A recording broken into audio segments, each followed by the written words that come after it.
எல்லாருக்கும் வணக்கம். நம்ம இந்த வீடியோவில் என்ன பார்க்க போகிறோம் அப்படின்னா, குழந்தைங்களுக்கு அடிக்கடி விக்கல் ஏற்படும். அது எதனால் ஏற்படுது, அதை எப்படி சரி செய்யலாம் அப்படிங்கிறத நம்ம இந்த வீடியோவில் பார்க்க போகிறோம். வாங்க வீடியோக்குள்ளே போகலாம். குழந்தைக்கு விக்கல் வந்தால் எல்லா அம்மாமார்களுக்கும் கொஞ்சம் பயமாக இருக்கும். அதுவே முதல் குழந்தையா இருந்தால் ரொம்பவே பயமாக இருக்கும். அதுக்கு சளி பிடிச்சா பயமாக இருக்கும், தும்முனா பயமாக இருக்கும், எல்லா விஷயத்துக்கும் நம்ம பயப்பட தான் செய்வோம்.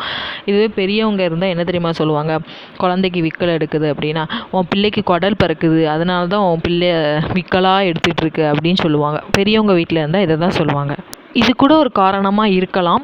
பட் குழந்தைங்களுக்கு ஏன் அடிக்கடி விக்கல் வருது அப்படின்னா, அவங்க தாய்ப்பால் குடிக்கும் போது நிறைய காற்றை குடிக்கும் போதும் அவங்களுக்கு விக்கல் ஏற்பட நிறைய வாய்ப்பு இருக்குது.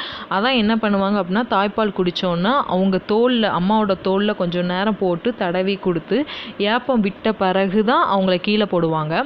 அப்புறம் நீங்கள் குழந்தை ரொம்ப நேரம் தாய்ப்பால் குடிக்காமல் இருந்தாலுமே அவங்க தொண்டை வறட்சியானதுனால அவங்களுக்கு விக்கல் ஏற்பட வாய்ப்புகள் இருக்குது.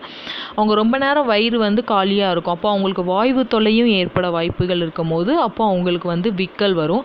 அவங்களுக்கு பசிக்கிறதுக்கு முன்னாடி நீங்கள் பால் கொடுத்துருங்க. சில குழந்தைங்க 2 மணி நேரம் 3 மணி நேரம் தொடர்ந்து தூங்குவாங்க. எழுப்பி பால் கொடுக்கணுமான்னு கேட்டிங்க, அப்படிலாம் இல்லை. எந்திரிச்சோன்னே பால் கொடுத்தா போதும். தூங்குற பிள்ளையை என்றைக்கு எழுப்பக்கூடாதுன்னு சொல்லுவாங்க. தாய்ப்பால் நீங்கள் கொடுக்கும்போது ஒரே பிரெஸ்ட்லேயே ரொம்ப நேரம் கொடுக்காதீங்க, மாற்றி மாற்றி கொடுங்க. அவங்க ஒரே பிரெஸ்ட்டில் குடிச்சிட்டே இருக்கும் போது அவங்க காற்றை ரொம்ப உள்ளே இழுத்தும் போது அவங்களுக்கு அதனால கூட விக்கல் ஏற்பட வாய்ப்புகள் இருக்குது. இங்கே விக்கல் நிறுத்த என்ன பண்ணலாம் அப்படின்னா, தாய்ப்பால் கொடுக்கலாம். அதுக்குன்னு தாய்ப்பால் கொடுத்துட்டே இருக்காதீங்க விக்கல் நிற்கிற வரை. அது அவங்களுக்கு வாந்தி வர ஆரம்பிச்சிரும். அதனால நீங்கள் விக்கல் நிற்குதான்னு பாருங்கள். அப்படி இல்லை அப்படின்னா குழந்தைய உங்கள் தோளில் போட்டு கொஞ்சம் நேரம் முதுகை தடவி கொடுத்துட்டே இருங்க, விக்கல் நின்றும். அதே மாதிரி இன்னொரு தப்பும் பண்ணாதீங்க. கொஞ்ச நேரம் விற்கும் அப்புறம் சரியாயிரும் குழந்தைய அப்படி விட்டுறாதீங்க. அப்புறம் குழந்தை அழ ஆரம்பிச்சிருவாங்க. அழ ஆரம்பித்தா விக்கல் நின்றும், அது ஒரு பக்கம். ஆனால் அவங்க அழுகையை நிறுத்துறது அதுக்கப்புறம் அது ஒரு பெரிய பிரச்சனையாயிரும். நீங்கள் என்ன பண்ணுங்கள் அப்படின்னா, உங்களுக்கு ஒரு வேளை நீங்கள் தாய்ப்பால் கொடுத்தும் விக்கல் நிற்கலை அப்படின்னா நீங்கள் பில்லர் இருக்கும்ல, அந்த மருந்துலாம் கொடுக்க பில்லர் கொடுப்பாங்க. அந்த பில்லரில் கொஞ்சம் அந்த பில்லருக்கு ஹாஃப் பில்லர் தண்ணி எடுத்து குழந்தைக்கு கொடுங்க. நல்லா சுட வச்சு ஆற வச்ச தண்ணியை குழந்தைக்கு கொடுங்க. தண்ணி கொடுக்கலாம், ஒரு பிரச்சனையும் இல்லை. கொஞ்சம் தான் கொடுக்க போகிறோம். அப்போ அவங்களுக்கு ஆட்டோமேட்டிக்காக அந்த விக்கல் நின்றும்.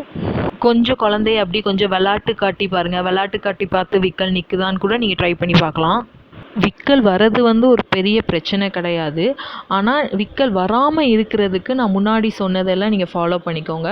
பசிக்கிறதுக்கு முன்னாடியே பால் கொடுத்துருங்க. பால் குடித்த பிறகு தோலில் போட்டு முதுகை தடவி விடுங்க. அப்போல்லாம் விக்கல் ஏற்பட வாய்ப்பு கிடையாது. ஒரு விஷயம் நல்லா ஞாபகத்து வச்சுக்கோங்க.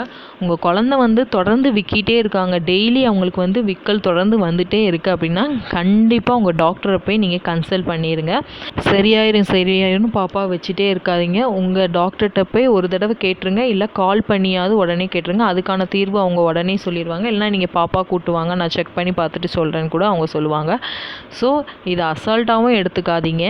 தொடர்ந்து வந்துச்சுன்னா உடனே நீங்கள் டாக்டர்கிட்ட போகிறது ரொம்ப நல்லது. நான் எனக்கு தெரிஞ்சதை நான் இந்த வீடியோவில் சொல்லியிருக்கேன். இந்த வீடியோ உங்களுக்கு பிடிச்சிருந்தா லைக் பண்ணுங்கள், ஷேர் பண்ணுங்கள், கமெண்ட் பண்ணுங்கள். மறக்காமல் லவ் யுவர் செல்ஃப் சேனலை சப்ஸ்கிரைப் பண்ணுங்கள். Thank you so much.